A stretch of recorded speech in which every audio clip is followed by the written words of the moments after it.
There are many reasons why people choose to go freelance, whether it's to be their own boss, work for themselves, have more freedom, earn more money. There's so many different great reasons why people choose to do it. And for me, it was all about freedom. I wasn't someone that ever settled well in working at a desk, 9 to 5, working for the same person every single day. That routine just didn't work for me.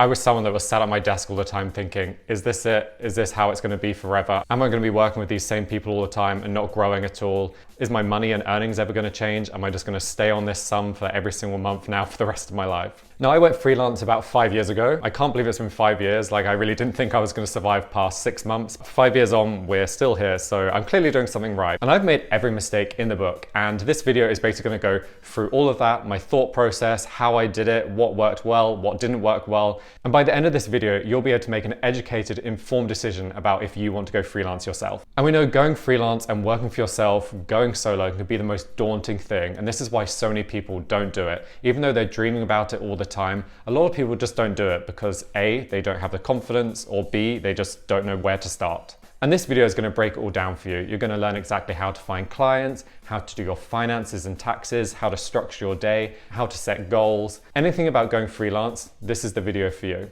So sit back, grab a drink, maybe a pen and pencil, and let's get started. Okay, so you've made the decision, you want to go freelance, or you're curious about doing it. Well, first of all, we've got to look at the pros and cons. So the first pro is obviously no 9 to 5. This is a really great one that really stuck out to me. I'm someone that wasn't the best with routine, doing the same thing every day, being somewhere at 9, leaving at 5, rinse and repeat. I hated that, and if you hate that too, then this is a great pro for you. A con is less job security. Obviously, you're going into a work if you're normally employed every single day, 5 days a week. You know how much money you're going to be making every month. You're not going to have that with freelancing anymore. You're in charge. Now, yes, this sounds great. You are in charge. You can pretty much work when you want. You can decide what to do, when, how, and it's great because it makes you feel really professional and responsible for your own success. A con is obviously working for yourself. Myself, I'm an introvert, so this is not a big deal for me. I generally don't mind working by myself at home on my own. It's pretty fine like that. But if you're someone that really loves company culture, you love mixing with colleagues, then this could be a big con for you. Choosing clients. Now, I love this one because you can pretty much work with whoever you want. If you're employed in a job, you're obviously just with this company and that's it. And if you don't like the direction the company goes or you don't like your people around you, you're pretty stuck because you've signed that contract and you're working for them. But with choosing your clients, you can kind of just bounce around. You can try out one client here, try out another one, see what you like, move on or stay with that client. And the con to this is obviously having bad clients. I've had my fair share of bad clients and sometimes you can't just jump ship straight away. Sometimes you need to complete that project and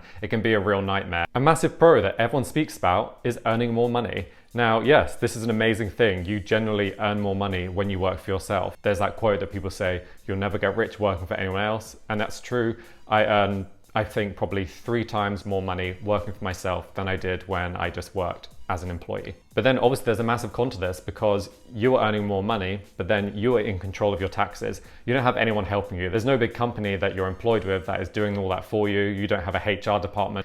Anything to do with taxes, about VAT, income tax, any of that stuff, you've got to figure it out. So if you're earning lots more money as well, you're going to be paying a lot more taxes too. A huge pro is obviously flexible hours. I love this one because generally I'm not good with routine. So I love being able to work a couple of hours in the morning, take a break, work a bit more, and then sometimes I work in the evenings or weekends. It generally just works around my schedule. But then this big con that people underestimate is overworking, and I always do this. Even though I say like I work a little bit here, then take a break, do a little bit more, that isn't normally reality. I normally work solidly pretty much all day. My mind is always working, whether it's on design clients, doing admin stuff, sending emails, updating my LinkedIn, all that kind of stuff. So yeah, when you're working for yourself, sometimes you can overwork because you've not got that person saying, right, it's time to leave. Work from anywhere. Now, this is a big trend at the moment, this digital nomad that everyone talks about on Instagram. Well, this is the thing. If you work for yourself, you generally can work anywhere you want. Obviously, you have some clients, like I've worked with design studios that want me to sit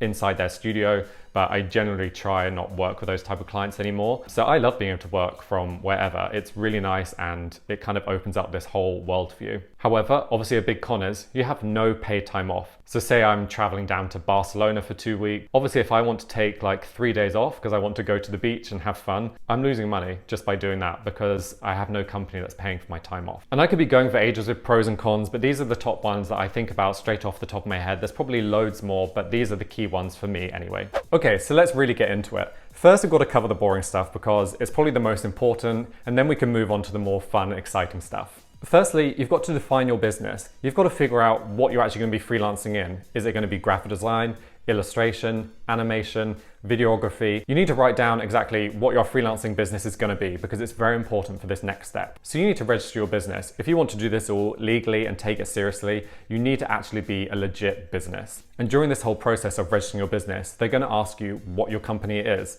And registering your business, it might be different in every country. For me, in the Netherlands, it was super easy. I think it took like an hour to do, and I think it cost me about 50 euros. You also need to set up a business bank account. Now, I don't think you actually 100% have to do that here in the Netherlands. I think you can use your personal account, but I'd always advise to have a business account, just so you can keep all your money separately. I would find it very confusing if I have like my personal finances here and then my business stuff on top and then VAT. It's just gonna get messy. Taxes, now obviously we all hate that word, but taxes don't have to be that confusing.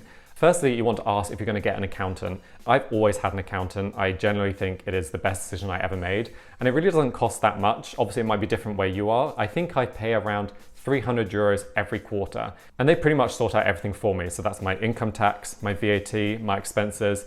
All I do is just send them all my invoices or receipts and they handle it for me.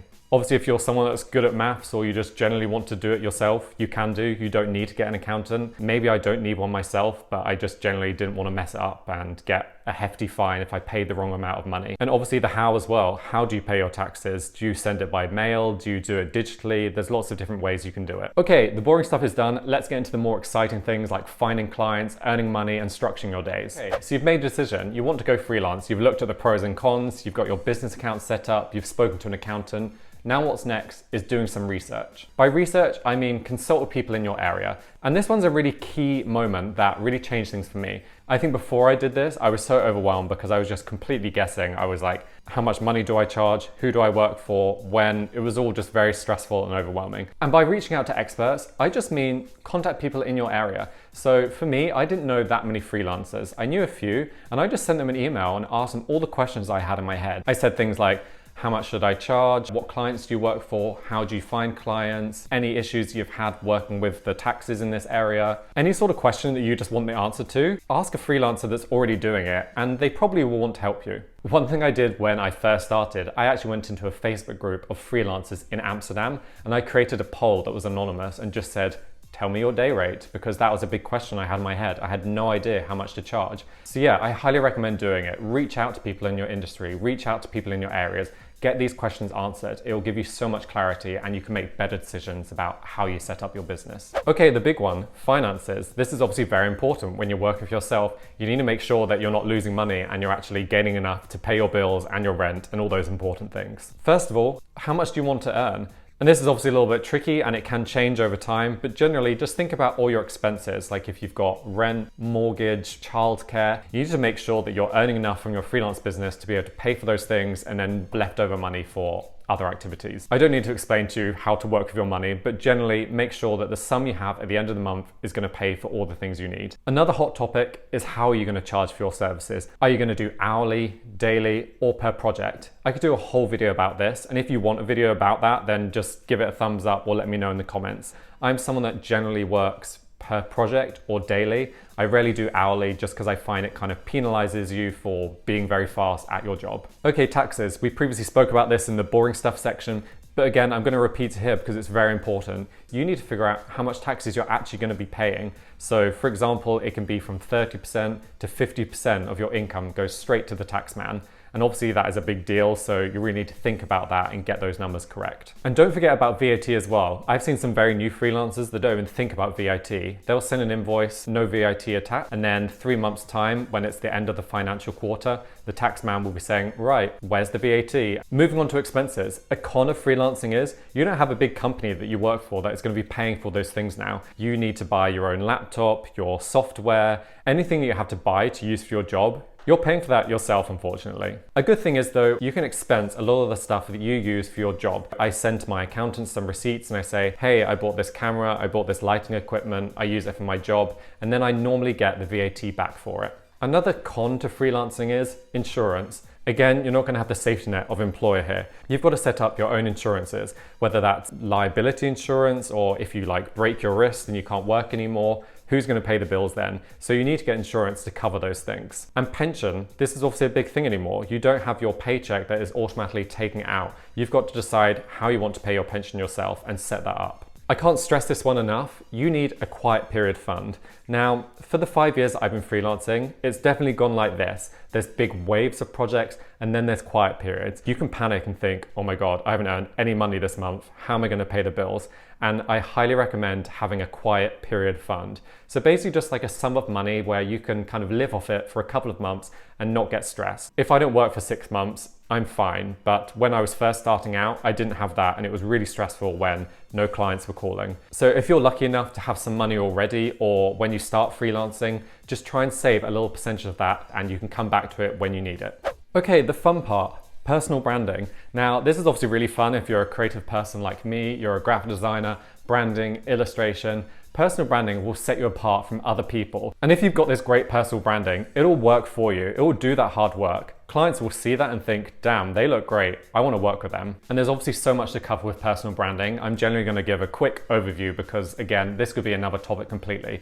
But in general, if you're a freelancer, you want to have your work somewhere so people can look at it and see what you do and inquire about working with you. And over the years, I've done different stuff. I used to just have a whole website with all my work on. Sometimes I had a PDF that I would digitally send out over LinkedIn. I use a website like ReadyMag where you can design really cool websites. You can put all your work on there and you don't have to know any code at all. There's also Contra. They're really great. It's kind of like if you've got this LinkedIn profile with all your information, and then there's this feature where you just click it and it turns all your profile into this beautiful designed portfolio. So yeah, you don't have to spend like hours and hours and spend loads of money designing this online portfolio. You can see there's all these tools now that are out there that will help you have an online portfolio in a matter of minutes and you won't be stressed or spending lots of money doing it. Other things to note, it's good to have a business email address. It just generally makes you look more professional. You also want to obviously have a logo, a phone number, maybe business cards, anything that makes you look like a legit company. You want to do those things. Okay, so the reality of working for yourself is you don't have anyone to answer to generally. Yes, you have clients, but you are your own boss.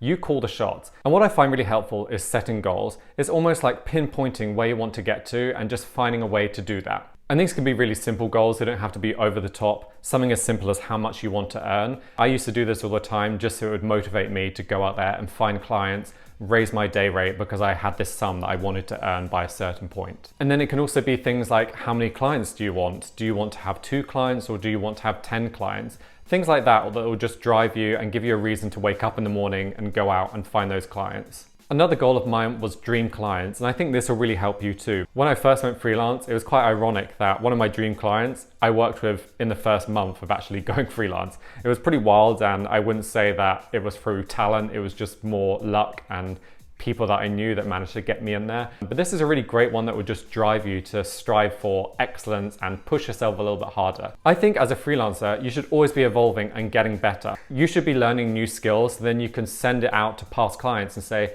hey, you know I used to offer graphic design? Well, I also offer animation now, so if you ever need help with that, I'm your guy. Because you don't want to always be boxed in. You don't want to just be seen as this one person when you could be so much more things. And there's so many ways you can learn skills. I've talked about SkillShare in the past. It's a website where you can pretty much just type in whatever you want to learn and there'll be a video for you. And I have a link in my description if you want to get a 30-day free trial. Seriously, it's a no-brainer. If you want to learn a new skill, that is the website to go to. Now, work-life balance. This one is really difficult for me because I don't think I've cracked it yet. I'm someone that just works a lot and my whole brain is just constantly switched on. Even when I go to bed at night, I'm thinking about things and I'll write a note in my phone to be like, look at this tomorrow. I'm just constantly switched on and it's not good. So I would say if you're going freelance, just really try and nail that straight away, that you want to have enough free time as work time because you know, it's just not healthy if you're working all the time. Your mind is racing, constantly thinking about finding clients, your finances, taxes, all that lot. So yeah, try and balance it. I would also say if you're in a quiet period, and I think my last quiet period was during 2020 for obvious reasons, before I went to bed at night, I would write a to-do list of all the things I wanted to do the next day. And it could be very simple tasks, not even to do with my work, just generally to get you out of bed in the morning. Okay, we've got to the bit that probably everyone wants to know about, getting clients. But I'm going to talk about my experience and what works for me, and 5 years on, it's clearly working, so I want to tell you how I do it. Now, the way I've found clients has evolved over the years. I think it just naturally does this as you get further along your freelance journey. When I first started out, I was really doing all the work. I was sat on LinkedIn doing searches every day. And obviously, the more people you reach out to, the more chance that you have someone will bite and give you a call and want to speak to you. And then obviously, naturally, as you're freelancing, you're going to build up this bigger network. So now I don't really reach out to people at all because I've worked with so many people now that they think of me every time they have a project come up, or they let someone know. So if one of my clients is speaking to another brand and they say, oh, I wish we knew this great graphic designer, then one of my past clients will say, hey, I worked with Callum, you should check him out. So really, when you've been freelancing for a while, your clients do the work for you. They network and send out your information to lots of other people. And it's a really great, rewarding way for your business to run because you're not stressing yourself out reaching out to people. Your inbox is getting full with just people contacting you instead. And then my most recent update with finding clients is, over the past 6 months, I've gained a big following on TikTok and Instagram. If you don't follow me, I don't know what you're doing. I don't know how you found my YouTube channel if you don't know my Instagram and TikTok. But in general, coming with a large audience means you're going to be getting all these messages and inquiries just because you're being seen by lots of people. So that leads me on to my tips of finding clients. First, you want to build up an online presence. I can't stress this one enough. I think if you're putting yourself out there, people will naturally come to you. I'm proof, this happens now. I get messages and emails all the time just because I put my work out there. And that can be on anything. That can be on LinkedIn, Behance, Dribbble, Contra, whatever you want. As long as there's websites where people can just see your work, it's going to do a lot of good. And moving from online to offline presence, you need to think about networking in public. You need to start speaking to people, listening around. If you hear people talking about things, introduce yourself. Go to networking events, mix of people in your industry. It can do a whole world of good. And we could obviously talk about these freelancer websites. I think there's like Fiverr and By the Hour and all those ones. I've personally never used them, but I know there's a lot of people that have found great success on it. So it's probably very good if you're a beginner. You can just put your profile on there and just see what happens. And I wouldn't say it takes you hours to set that up. You can just do it in an afternoon and then just see what happens. Building structure. Now, obviously you're a freelancer, you've got all this freedom you're not used to. It can start getting a little bit messy because you're doing your invoices, you're working with your clients, you're trying to find new business. There's a lot going on and it's mainly just you doing it. And I spoke about how I wanted to be my own boss, but in the reality, when you're freelancing, sometimes it can feel like you have multiple bosses. If you're reporting into all these different clients and trying to keep them all happy, it really does feel like you're juggling. And there's obviously so many different ways about building structure in freelancing, but this is what I do and it really works for me. And I've kept it going for all these years of freelancing. So I'm going to draw 2 pie charts. The first one is basically how most freelancers work, where they have all these different clients. As you can see, I'm dividing up this pie chart of my time and I'm working with all these different people. And this obviously gets stressful because you have them contacting you, wanting you to work on certain days, certain hours. You're sending invoices to them. You've got to make sure they've paid you. It's so much going on. You really do feel like you have 10 separate jobs and you can be pulling your hair out because it's just a lot to handle. And on the other side, so I like to have one main client that basically pays 70% of my income. I can pretty much just work for them in the month and I know that my bills are going to be paid. They're kind of like my bread and butter. And then I'll have these few other clients that I'll just drop in here or there. Maybe I'll work for them on the weekends or just one weekday and I can send them an invoice. And it's really just generally less stressful because I have this one main client that is basically just my day-to-day job. They're paying all my expenses and my rent, they're covering my bills. And then any other clients that I work with, they're just added bonuses. And generally this is different for everyone. Maybe you're someone that loves to just work with tons of different clients. It's really fun and exciting and you get to grow fast. I'm just someone that generally just likes to work a little bit smarter. I like to just have this key main client and then a few dotted about afterwards. And to add to this point, I'd really recommend finding a client that is just rolling over every month. It can be really stressful if you're just working by a project and you work for them for 3 weeks and then you never hear from them again until maybe 6 months later. But if you get this client that is just constantly using you every month, say they book you in to work 2 weeks every month on their projects, This is just so good because it takes out all the stress of when you're next going to get a paycheck. Just try and look for these opportunities. When you're speaking to clients, look for stability. See if there's a gap that they're not filling and you could say, you know, I can do this on a monthly basis. I can do this every week for you. And I spoke about work-life balance, and I think if you have this main key bread and butter client, that allows you to also have a little bit of free time. So say you're working 70% of the month on this client, you'll then have 30% to just have your own personal time. Okay, this next section is called nice extras. These are things that I've learned over the 5 years I've freelanced, and I think it just separates me from those casual freelancers and it makes it look like you take things seriously. All these things are not essential, but they're definitely nice to have. Firstly, I would say reach out to past clients. If you're freelancing for say 6 months or a year, it's really good to send a follow-up email and just say, hey, we worked on this project. How did it go down? What was the reaction from the public? Did they like it? Do you want to work on something similar to this? Or do you have any other work? And I said about learning a new skill. You can reach out to that client and say, oh, do you remember when I just did graphic design for you? Well, I also do this too. So, you know, I'm here. Reach out to me if you need me. Another killer one is automate processes.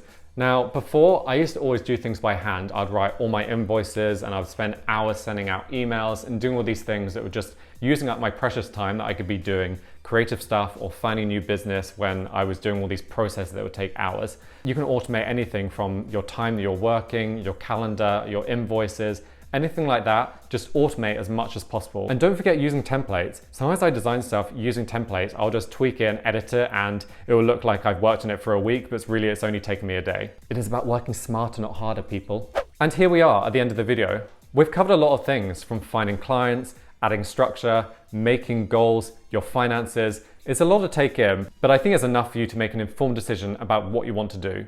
Are you going to go freelance? Will you stay full-time employed? It's up to you. And I won't lie, freelancing isn't for everyone, but remember, it doesn't have to be permanent. You can just try it out. You can do it for 6 months, and if you hate it, just go back to full-time employment. It's not a big deal. As I said earlier in the video, if you're lucky enough to have a bit of money saved up, then what's the worst that can happen? Give freelancing a go and just see how you feel. And if there's a question or thought that I haven't covered, just write down in the comments. I'm always here to answer things. You can also DM me on Instagram. I'm here to chat because generally I want more of you to succeed at going freelance. And as all good YouTubers do, I'm going to tell you to like this video, subscribe, and hit the bell notification button. It is going to be a big help and it's going to spread this video to more creatives out there. And if you enjoyed this video, you might really enjoy this one. This is about my mindset shift that really pushed me into going freelance. And that's it. That's the video. So thanks for watching.